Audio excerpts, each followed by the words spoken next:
Hi guys, Darth Deuces here, back on the Star Wars The Black Series action figure review. Today, taking a look finally at the BX Commando Droid. This was really weird.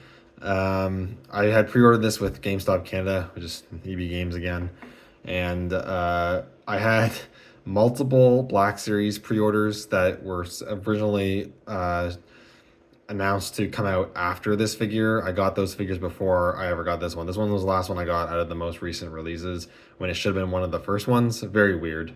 But anyways, I have it now. It's one I've been looking forward to because I really do like the Commando droid design. Both from the Clone Wars, and they were also a fun class to play as in the Battlefront 2 game.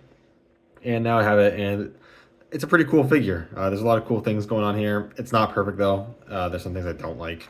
So we'll get into that. But taking a look, I really do like the sculpt and the paintwork on this figure. It looks pretty much how it's supposed to look from the Clone Wars show.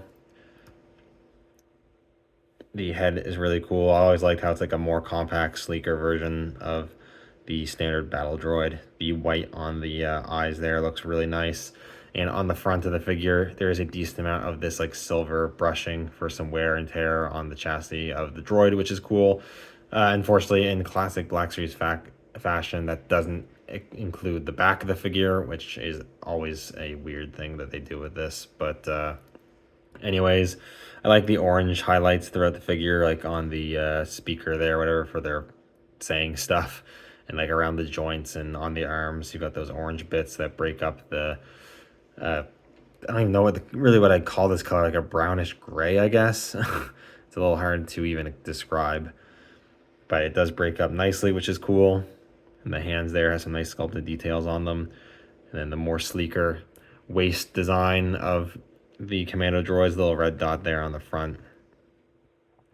A little bit of sculpted detail on the back as well as on the legs. Obviously very slender design for a droid, being much more flexible and maneuverable than the standard battle droids. Always enjoyed that about this design. So, you know, not a ton to talk about, but very cool looking droid. I really like this one. It's probably one of my favorite of the Separatist battle droids designs, to be honest. I really do like this one.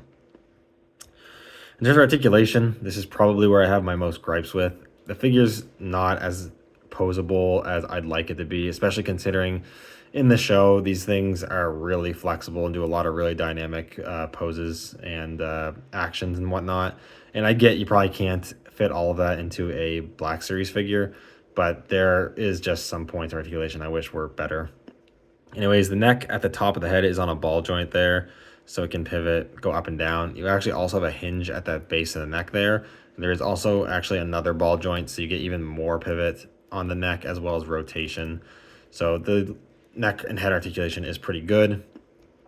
One thing they do very well is there's like a ball joint in the torso and then another hinge and swivel at the bicep and shoulder here. So you actually get a lot of inwards like butterfly motion movement, which is super cool and decent out as well. It shifts around. There's a hinge, there's rotation there. So that's pretty cool. You get actually a fair amount of motion in the shoulders. That's really nice. There is actually two swivel joints on each end of the shoulder hinge, and then you do have the hinge at the shoulder. They do only move 90. I kind of wish they had given a bit more clearance to get a bit further than 90. Not a huge deal though. There is a swivel at the wrist and a hinge at the wrist as well, but both wrists hinge in and out. I wish that there was another swivel joint at the base of that hinge there so you could actually kind of change it so you get up and down with the wrist. You can kind of do it if you change the direction of the wrist here, but then it doesn't look quite right. So yeah, I kind of wish there was another swivel joint there. Then the torso is pretty disappointing. There's like not much movement here. It can go back like a little bit, go forward like barely at all, and then you do get like a little bit of pivot and then rotation at 2 points there.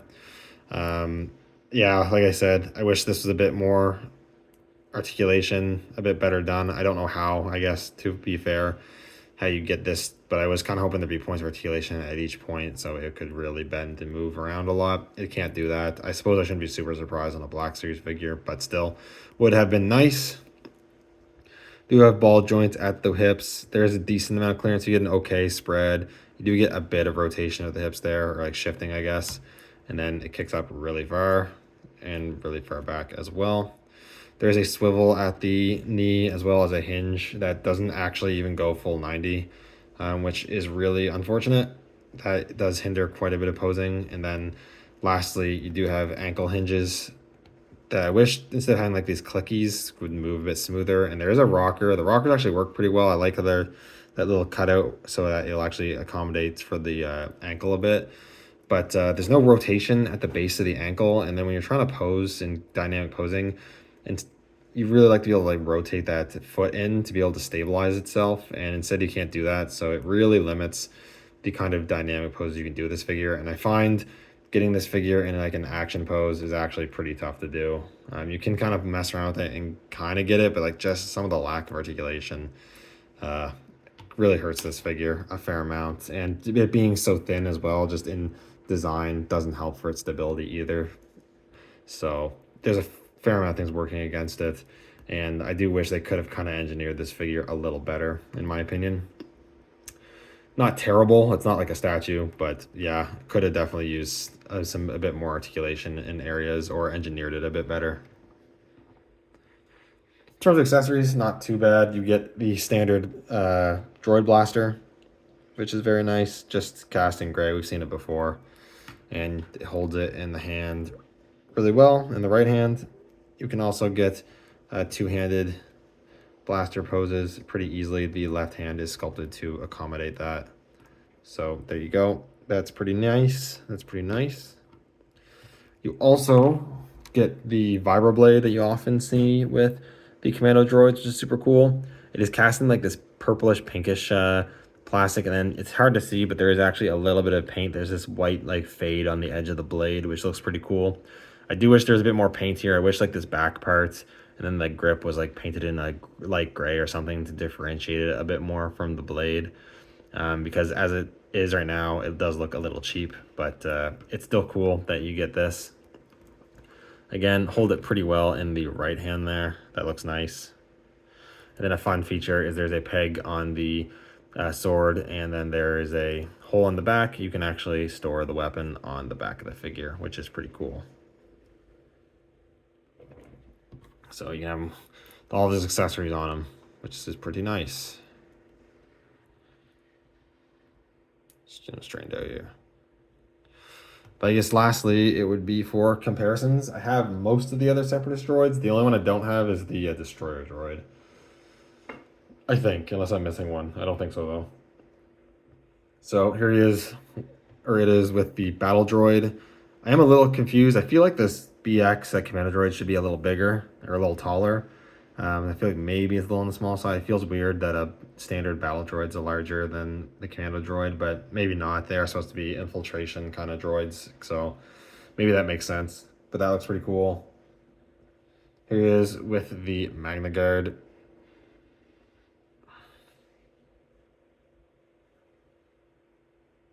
And then move the battle droid.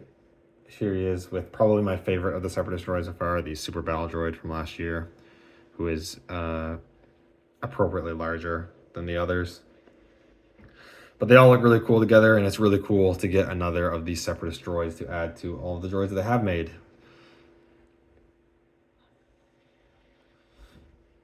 So overall, I do think this is a pretty cool figure. If you are a fan of the Clone Wars, a fan of collecting different droids and the Separatist droids, then I definitely recommend it. It's obviously a little hard to justify otherwise. There isn't a ton of plastic here because the figure's so thin and whatnot. And not a lot of plastic going on. But, you know, if it is one you're interested in, I would definitely recommend picking it up. It is also getting a repaint in a 2-pack with Dig and Jira. And I think it's an Amazon exclusive 2-pack where it's in the Bedlam Raiders colors and it has a lot more paint. So if that's maybe something more up your alley, you can maybe skip this one and go for that one. And in general, if it's not something you're interested in, it's definitely like a skip. It's not like a must-have figure. But if it's one you're interested in, I highly recommend it. Anyways, thank you guys for watching. Let me know what you think down in the comments below, and I'll see you all in the next video. May the Force be with you.